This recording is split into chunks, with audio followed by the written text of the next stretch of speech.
doing? Tyler, Hi. great Larry, to meet you. Nice to meet you.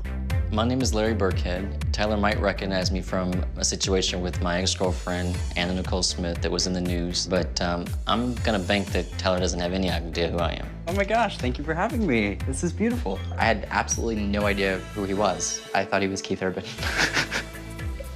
Awesome. Okay, well, thank you for having me. Thanks for coming. I'm nervous, though. That's okay, no problem. I'm a little nervous because I've never done anything like this before. But, you know, this is a once-in-a-lifetime opportunity because even though I'm not a believer, I'm open to it. Have you brought any objects for me to hold on to? Awesome. We'll hold on to that, and in the process of this, as I do this, I will probably bring through multiple people. Okay. This energy of this younger woman is like almost insistent in the way this is coming through. There's an acknowledgement. I'm seeing a symbol of putting lipstick on a mirror, this is strange. It's a message in lipstick is the way this comes through, and it's a symbol, but it's coming through to kind of help convey this individual's personality. But I'm referencing to literally lipstick on a mirror. You know, there's no way that he would have known that. Kind of blew me away that he knew.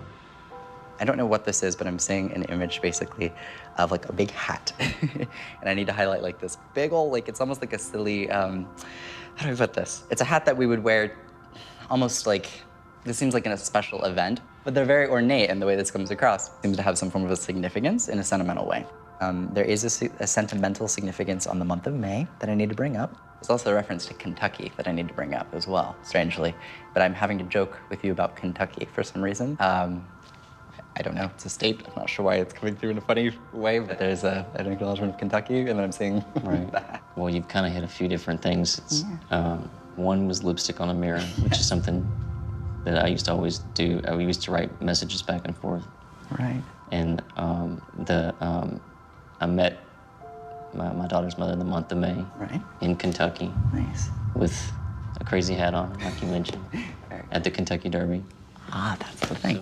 In all honesty, I was really trying to throw Tyler off because I didn't really want to bring up Nicole, and I didn't want to talk about it at first, and I wanted to see if he actually went there, but he was getting so much talk about Nicole, not knowing it was her, and it was hard for me to even keep up.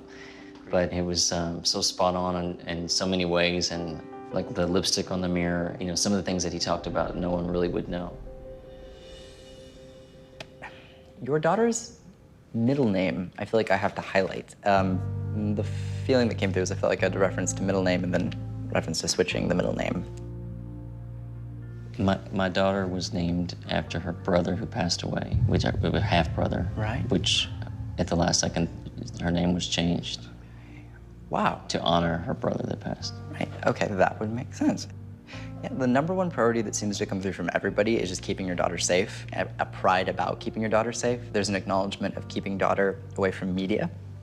And an acknowledgement of this, I don't know why this comes through, but there is like an immense pride in like, thank you for keeping her safe.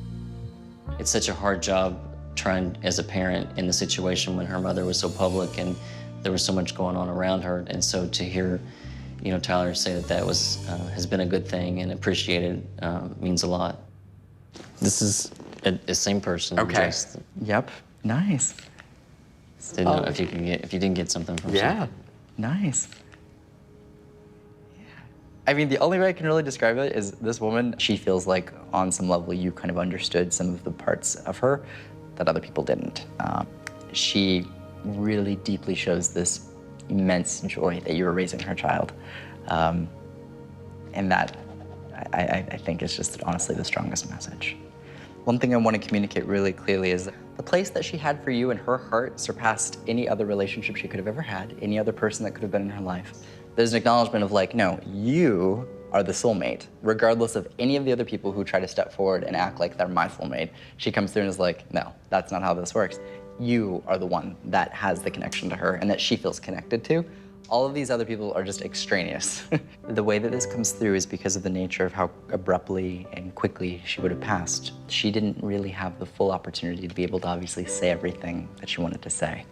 When she comes through, she makes it a point for it to be known how much she loved you, and she chooses to really emphasize love, and she shows me a big heart. But she comes through with more appreciation on the other side than she even had in life, and that is immense because not only were you able to be there, you know, throughout life, she acknowledges now that she's gone, you've had to step in And there's this feeling of an appreciation for a lot of that responsibility. I feel like I just have to keep providing reassurance. I know this sounds strange and I sound like a broken record, but you're doing everything right. Don't question that you're not doing everything right. Reading, sometimes I'll like provide random details, other times I'll feel a need to provide reassurance. And the way this kind of comes through, I feel like I need to provide the reassurance. When Anna passed away, there was so much left unspoken. Like, we had talked one day and she told me that she missed me and she told me she loved me, and the next thing you know, I'm hearing on the news like everybody else that she passed away. But so many things that Tyler said allowed me to, you know, have that closure. Can I give you their name? You sure can. My daughter's mother is Nicole Smith, the model that passed away. A lot of things that you hit on was from a lot of the story that happened.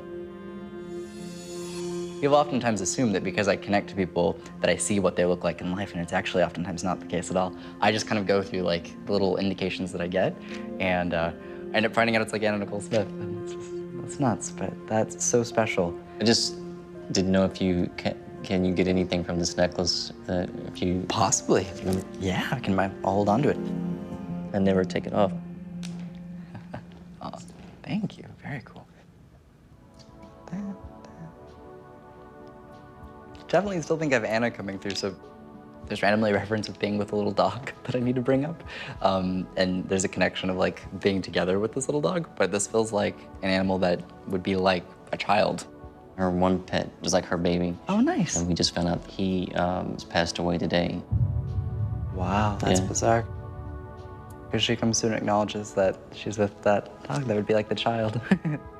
The weird thing was we just found out today that her dog Sugar Pie passed away, and so that was kind of it was different because I sat back and I thought, there's no way he would have known that. This was mine, but she wore it, and I put hers up. But it was like always a symbol of, like when we would fight, she would take my necklace and we'd go back and forth, and then when she was photographed, she would be wearing it, and it was kind of her way. You know, she would let me know she was still thinking about me, but she wasn't able to like say it or. The necklace that I'm wearing, it has a special connection with me and Anna. So Tyler has to have a pretty big gift for me to take this necklace off. There's a lot of different things that were going on in her world throughout her life and also after her death. And so that, and her son passed away. 3 days after my daughter was born, he was visiting the hospital and he passed away. And then my father passed away. And so it was a lot in one time frame to deal with, but you just kind of, you know, just being a dad and doing everything myself, I just kind of had to keep going and keep doing it. And, but there's a lot of things that, because everything happened so quick and so fast with all these people that we're talking about, that there's all these things that were just out there, you know, that you don't know how, you didn't have any closure for. Right. I think after all the situation that happened to me, I kind of like, I'm real hesitant around people. I don't go a lot of places, I don't do a lot of things, because I saw a different side of a lot of different people. Right. I think a lot of the things that you mentioned, it was the uncertainty whether she thought I was doing the right job or not, or whether I was doing a good job. And I think all the time, like just from little things like trying to, you know, pick out outfits for my daughter to wear that I think that she might have liked, or just doing things with her, that, like letting her paint my nails and stuff she would do with her mom. Right. And all those things you do, you think, is that enough and then enough? And so when you say that she thinks that I've done more than enough, that means a lot. So I appreciate that. I'm so glad. Absolutely. You know, having experienced so much tragedies back to back and not really, you know, talking to the people that passed away right before, knowing that they were gonna pass and everything was so abrupt, you know, to hear so many clear messages that Tyler had from those people, and thinking that I was doing a great job as a dad, and that my daughter was gonna do well. And I feel like I'm a true believer of his gift. You know, it's a special gift. All right. Thank you so much. Have a great rest of your day. Thanks a lot. You too. Bye.